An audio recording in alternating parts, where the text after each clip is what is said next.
ଆଜି ଶୁଣିବା କଥାକାର ଗୋପୀନାଥ ମହାନ୍ତିଙ୍କ ପୁସ୍ତକ ଉତ୍କଳମଣିର ଶେଷ ଭାଗ। ଡିଫାମେସନ୍ ମକଦ୍ଦମାରୁ ଖଲାସ ହେବାର ଠିକ୍ 6 ମାସ ପୂରିଥାଏ। ଏହା ଭିତରେ କେତେ ଆଡ଼େ ବୁଲା କେତେ କାମ। କଟକରେ ଗୋପାଳ ପ୍ରହରାଜଙ୍କ ଘର କତିରେ ସ୍ୱରାଜ ଆଶ୍ରମ ପ୍ରତିଷ୍ଠା ସରିଛି। ଖୋର୍ଦ୍ଧା, ବାଲେଶ୍ୱର, ଭଦ୍ରକ, ସମ୍ବଲପୁର କେତେ ଆଡ଼େ ଆଶ୍ରମ ପ୍ରତିଷ୍ଠା ସରିଥାଏ। ଡାକ୍ତର, ଓକିଲ, ଛାତ୍ର କେତେ ଆନ୍ଦୋଳନ ଚଳାଇଥାନ୍ତି। ମୁଷ୍ଟି ଭିକ୍ଷା, ଖଦି ପ୍ରଚାର, ମୁକ୍ତି ଆନ୍ଦୋଳନର ବାର୍ତ୍ତା ପ୍ରଚାର, ନାନା ସଂଗଠନ ଏପରି ନାନା କାର୍ଯ୍ୟ ଚାଲିଥାଏ। ସରକାର ପଛେ ପଛେ ଲାଗିଥାନ୍ତି। କନିକା ଅତ୍ୟାଚାର ବିଷୟରେ ଲେଖିବାରୁ କନିକା ରାଜା ଦାସେ ଆପଣଙ୍କ ନାଁରେ କେତେଟା ଡିଫାମେସନ୍ କେସ୍ ଦାୟର କରିଥାନ୍ତି। ବାଲେଶ୍ୱରରୁ ସତ୍ୟବାଦୀ ଫେରିବେ ବୋଲି ରେଳରେ ଆସିଲା ବେଳେ ବାଲେଶ୍ୱର ଜିଲ୍ଲା ମାଜିଷ୍ଟ୍ରେଟ୍ ତାଙ୍କ ଉପରେ 144 ଧାରା ଜାରି କରିଥାନ୍ତି। 144ର ତ ଗଣତି ନାହିଁ, ତାଙ୍କ ଉପରେ ଜାରି ହୋଇଥାଏ ନାନା ସ୍ଥାନରେ। ଏମିତି ଦିନେ ପୁରୀରେ ସକାଳ 7ଟା ବେଳେ ନରେନ୍ଦ୍ର ପୋଖରୀ ପାଖରେ ଗାଧୋଇ ଫେରୁଥାଉଁ ସେ ଆଉ ମୁଁ। ଜ୍ୟେଷ୍ଠ ମାସ ହେବ ପରା। ପୁଲିସ ଇନ୍ସପେକ୍ଟର ପହଞ୍ଚିଯାଇ ହାତ ଯୋଡ଼ି କହିଲେ, ଆଜ୍ଞା ଆପଣଙ୍କୁ ଆରେଷ୍ଟ କରାହେବ, ୱାରେଣ୍ଟ ଆସିଛି। ବହୁତ ବିନୟ ହୋଇ କହିଲେ। ପଣ୍ଡିତ ଗୋପବନ୍ଧୁ ଦାସଙ୍କ ମୁହଁରେ ତିଳେ ମାତ୍ର ଅପ୍ରସନ୍ନତା ନାହିଁ। କହିଲେ, ହଉ ଚିନ୍ତା ନାହିଁ, ଯିବା। ତେବେ ଟିକେ ଅପେକ୍ଷା କରନ୍ତୁ, ମୁଁ ଟିକେ ପୂଜା କରି ଆସେ। ଆପଣ ସିଂହଦ୍ୱାର ମୁହଁରୁ ଗୋଟିଏ ଘୋଡ଼ା ଗାଡ଼ି ଡାକି ଆଣନ୍ତୁ, ଯିବା। ମାର୍କେଟ ପାଖରେ ତାଙ୍କର ସାନ ବସାଟିଏ, ସେଇଠି ପୂଜା କରନ୍ତି।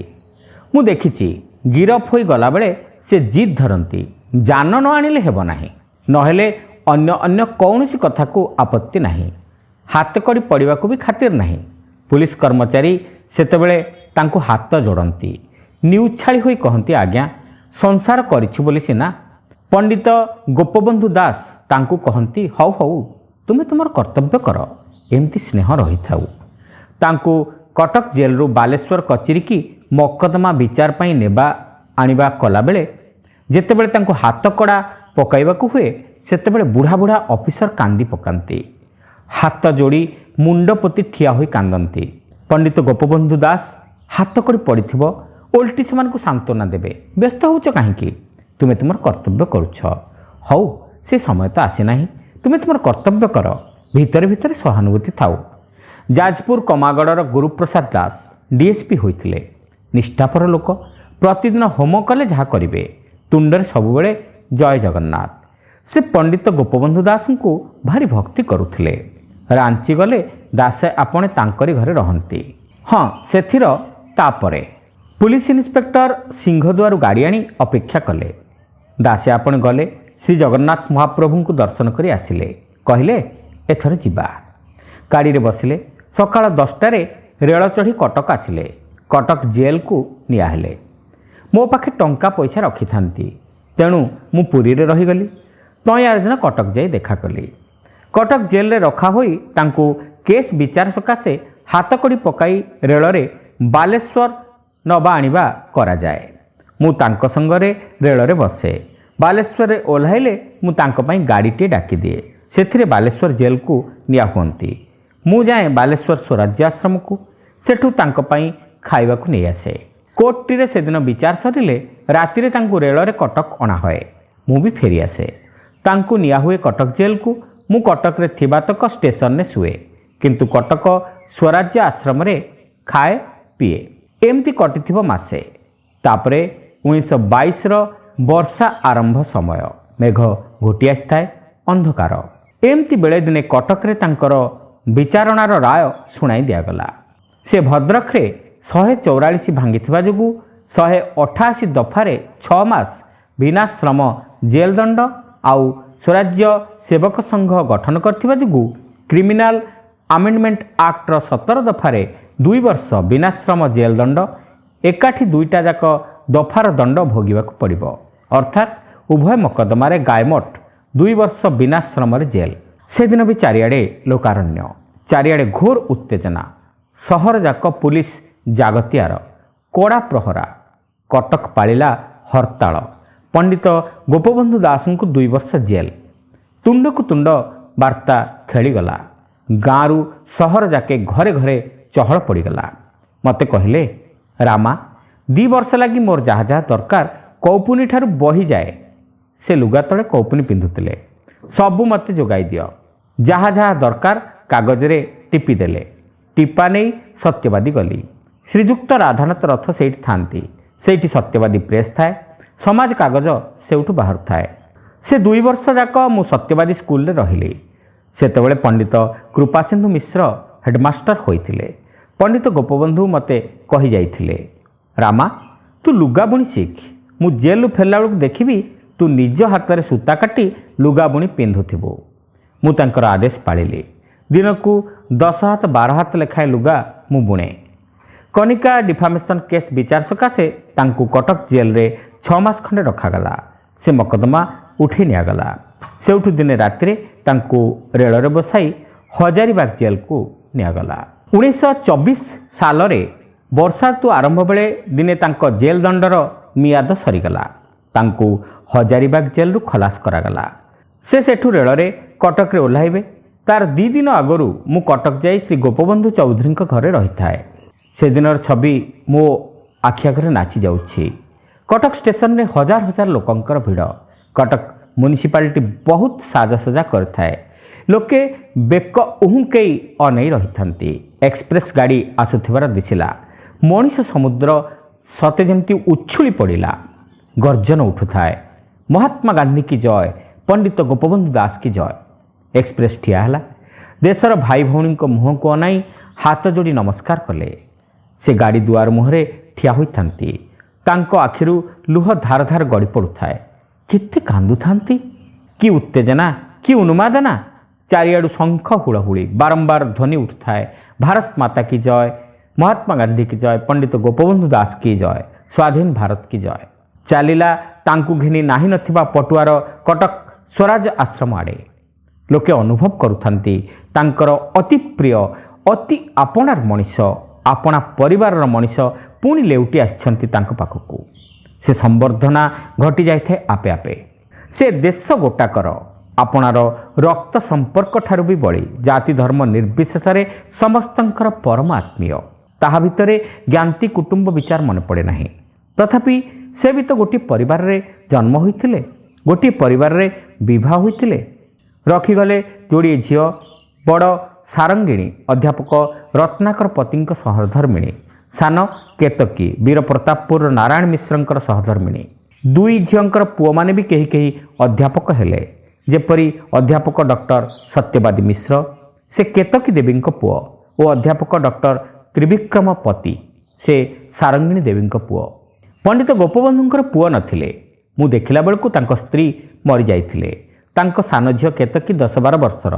ତାଙ୍କ କତିରେ ସତ୍ୟବାଦୀ ସ୍କୁଲ ବୋର୍ଡ଼ିଂରେ ଥାନ୍ତି। ତାଙ୍କ ବଡ଼ ଝିଅ ସାରଙ୍ଗିଣୀ ଥାନ୍ତି ତାଙ୍କର ଜଣେ ସମ୍ପର୍କୀୟା ବିଧବାଙ୍କ ପାଖରେ। ପଣ୍ଡିତ ଗୋପବନ୍ଧୁ ସେ ଭାଉଜଙ୍କୁ ବହୁତ ଶ୍ରଦ୍ଧା କରୁଥିଲେ। ତାଙ୍କର ନିଜ ବଡ଼ ଭାଇ ନାରାୟଣ ଦାସ, ଭାଇ ଭାଉଜ ସୁଆଣ୍ଡୋରେ ଥାନ୍ତି। ନାରାୟଣ ଦାସ ବିଷୟୀ ଲୋକ, ମହାଜନ ଓ ଗାଁ ମାମଲତକାର ଥିଲେ। ତେଣୁ ତାଙ୍କ ବାଟ ଆଉ ଦାସେ ଆପଣଙ୍କର ବାଟ ଭିନ୍ନ। କିନ୍ତୁ ଶେଷ ଆଡ଼କୁ ସାନ ଭାଇଙ୍କ ପ୍ରଭାବ ବଡ଼ ଭାଇଙ୍କ ଉପରେ ପଡ଼ିଲା। ସେ ବଦଳିଗଲେ। ବିଷୟ ସମ୍ପତ୍ତିରୁ ତାଙ୍କର ମନ ଚାଲିଗଲା ପର ଉପକାର ଆଡ଼କୁ। ତାପରେ ବେଶୀ ଦିନ ବଞ୍ଚି ନାହାନ୍ତି। ନାରାୟଣ ଦାସ ଚାଲିଗଲେ ଓ ତହିଁର 9-10 ମାସରେ ଦାସେ ଆପଣ ବି ଗଲେ। ଦାସେ ଆପଣ ସୁଆଣ୍ଡ ଗଲେ ଗୋଟିଏ ଅଲଗା ଘରେ ରହୁଥିଲେ। ତାକୁ କହନ୍ତି କଚିରି ଘର। ନାରାୟଣ ଦାସ ଯେଉଁ ଘର ତୋଳିଥିଲେ ସେଥିରେ 4-5 ବଖରା କୋଠା ଘର ଓ 5-6 ବଖରା ଆଟୁ ଘର ଥିଲା। କଚିରି ଘର ତା ଆଗରେ। ସେଠି ଗୋଟିଏ ବଡ଼ ହତା ଭିତରେ ନଡ଼ିଆ ବଗିଚା, ପୋଖରୀ ଓ ମାଟି କାନ୍ଥ ଥାଇ ଆଟୁ ଘର। ମଣିଷ ନଥିବା ନିଛାଟିଆ ସ୍ଥାନ। ସେ ଗାଁକୁ କ୍ୱଚିତ୍ ଯାଉଥିଲେ, କିନ୍ତୁ ଗାଁ ଲୋକେ ତାଙ୍କୁ ଦେଖିବାକୁ ସବୁ ରଙ୍କସର। ସେମାନେ ବାରମ୍ବାର ସତ୍ୟବାଦୀ ଆସି ଦିନେ ଦିନ ରହିକରି ଯାଆନ୍ତି। ତାଙ୍କ ଆଗରେ ଗାଁ ଲୋକଙ୍କର ଗୁହାରି କରନ୍ତି। ତାଙ୍କ ବଡ଼ ଝିଅଙ୍କ ବିଭାଘର ମନେ ପଡ଼ିଯାଉଛି। ସେତେବେଳେ ରତ୍ନାକର ବାବୁ MA ପଢ଼ୁଥାନ୍ତି। ସୁଆଣ୍ଡୋରେ ବିଭାଘର ହେଲା। ନିମିତ୍ତ ଉଠାଇଲେ ଦାସେ ଆପଣଙ୍କ ବଡ଼ ଭାଇ ନାରାୟଣ ଦାସ। ପ୍ରାୟ 1600 ଲୋକ ଖାଇଥିଲେ। 22 ଖଣ୍ଡ ଶଗଡ଼ରେ ଚାଉଳ, ଡାଲି, ଖଟ, ପଲଙ୍କ, ଶିଳ ଯାକେ ବହୁତ ଜିନିଷପତ୍ର ବୋଝେଇ କରି ପୁରୀ ଜିଲ୍ଲା ସୁଆଣ୍ଡୋରୁ କଟକ ଜିଲ୍ଲା ବାରବାଟୀ ପାଖ ତଅଁର ପାଖକୁ ବର ସଙ୍ଗେ ଜିନିଷ ପଠା ହେଲା। କିନ୍ତୁ ବର ଆସିଲା ବେଳକୁ ବାଣ ଫୁଟି ନଥିଲା କି ବରକୁ ଟଙ୍କା, ପଇସା, ଘଣ୍ଟା, ସାଇକେଲ କିଛି ଦିଆ ହୋଇନଥିଲା। ଦାସେ ଆପଣଙ୍କର ମନା। ସାନ ଝିଅ ବିଭାଘରକୁ ସେହି କଟକଣା ଦେଖାଯାଇଥିଲା। आग गोटे धनी लोकर पुओ संगे पड़ीला आईए पास वकिल। बर बापा दासे आपण को पचारे दिआनिया कौन? दासे आपण कहले तुमर एते अच्छी आउ कौन देवी? बर बापा कहले आमे सामंत ब्राह्मण तुमे दास ब्राह्मण नदेले केमती हम? दासे आपण कहले मु पछे गोटे गरीब पिला को झील बह देवी दिआनिया करी बाहागर करि नाही। प्रस्ताव भांगीगला। सेतेबेले से गाँ गाँ बुली गरीब गुरुबा को साहाय्य करुथिले। कुष्ठ रोगी सेवा पाई अनुष्ठान चलाउथिले। पुरी जिला बोर्डिंग रो मेंबर थिले। सेउठु नारायण मिश्र संगे विभागर हैला। से भी सत्यवादी बोर्डिंग रे रही पढ़ुथिले। सुआंडोरे विभागर हैला। खियापिया खूब बड़ आडंबर नथिला। दिया घेना देशाचार साधारण प्रकार रहला। से ए देशर समस्तिंकर समस्ते तांकर निजर। से गोटे स्थान नुहंती जगत जाकर, गोटे समय नुहंती जुग जुगर। जदि किए पचारिब तांकर परिचय तांकर अन्य परिचय नहीं। हजारीबाग जेल रु आसी पंडित गोपबंधु कटक रे पहुंची सेठी 2 दिन रहिले। सेठु गले पुरी, मु सांगरे थाए। पुरी रे जोड़िए दिन सेठु गले सत्यवादी, सेठी 3 दिन। सेठु संबलपुर गले। सेठु ओडिशा जाक चारियाडे बुलिले। सेमती बुलंती विश्राम कौन जानती नहीं। मासे गला कटक रे बसिला उत्कल सम्मिलनी। से जोगदेले सेठी तांकु पद दियागला उत्कलमणि। ता आर वर्ष पुरी जिले में भयंकर नई बढ़ी है। पुणी से बढ़ी कम लगले। बढ़ी छाड़ू छाड़ू महात्मा गांधी कटक आसिले और तांको पछे पछे आंड्रुज साहेब भी आसिले। चाहू चाहू 3 वर्ष बीतीगला। घड़ीके घड़ीके तांको काम लगिला। देशटा जाकर काम। सेठु आसिला 1928 साल मई मास। मो कहानी भी सरी आसिला। 1928 मई मास बेलू मुझे असुस्थ हो पड़ी थाए। रात्रि निद हुए ना। तेणु मु आम घरे बनपुर रे रहुथाए और प्रतिदिन सत्यवादी जाई तांकर सेवा करुथाए। सेतिक बेले तांको टाइफॉइड ज्वर हैला और सेथिरे 7-8 दिन पड़ीगले। मु तांकर शुश्रूषा करुथाए। तांकु ज्वर छाड़िला किंतु देह दुर्बल थाए। विश्राम दरकार हुए।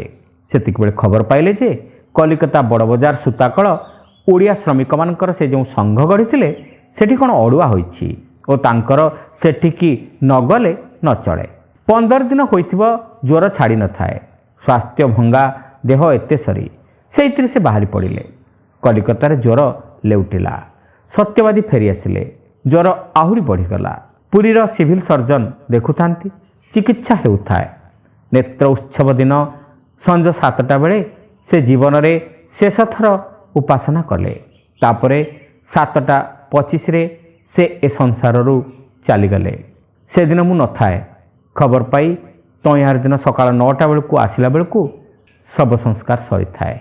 श्रोता बंधु एठी शेष होला कथाकार गोपीनाथ महांतींकर पुस्तक उत्कलमणिर अंतिम भाग। यही उपस्थापनाटी आपण मानकु केमती लागिला कमेंट करी निश्चित जणाइबे। चैनल नुआ होइतिले सब्सक्राइब करने को भूलिबे नहीं। रहिलु नमस्कार।